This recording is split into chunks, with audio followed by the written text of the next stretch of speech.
Most people use the metronome like this.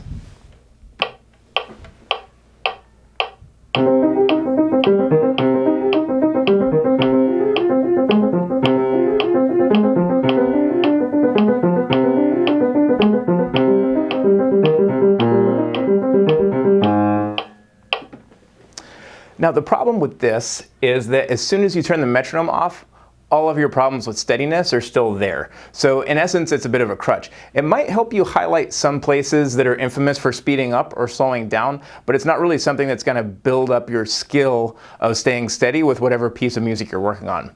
Now, this trick I'm going to show you is really helpful. What I'm going to do is I'm going to change the settings of my metronome so that only the downbeats sound. So I'm going to change on my Dr. Beat so that it does this little ding on the downbeats, and I'm actually going to turn off the micro beats. And it gets significantly harder when you do this.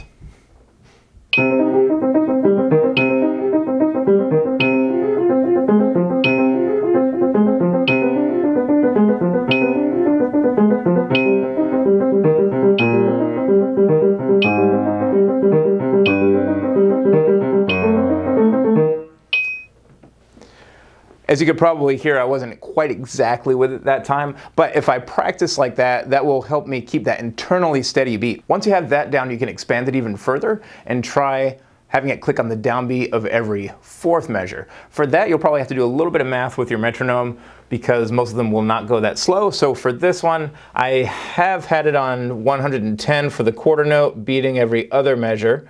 And if I just crank this down to 55, that should be every fourth bar and 3/4 time. Let's see. 2, 3, 4, 5, 6, 7, 8, 9, 10, 11, 12.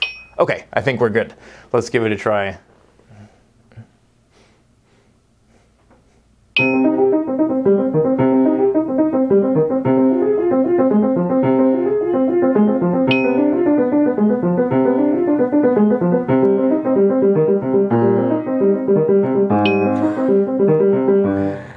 As you can see, that makes it significantly harder to stay with. But again, over time, with some good practice, that forces you to internalize that microbeat and maintain a steady rhythm much more effectively than if you were just doing it, having the metronome click to every single quarter note. Now, one rule is that if you're not with the click, you're not allowed to speed up or slow down to line back up, because that basically defeats the whole purpose of doing this in the first place. So if you find that you're not with it, just stop, go back, and try it again. And another challenge is actually finding a metronome that will go slow enough that'll allow you to do this. I am using a Dr. Beat DB90, which was $200 back in 2007. It's probably come down quite a bit since then. But there are all kinds of apps out there now that can do this stuff. It's just a matter of sifting through and finding which ones can go that slow to serve your purposes.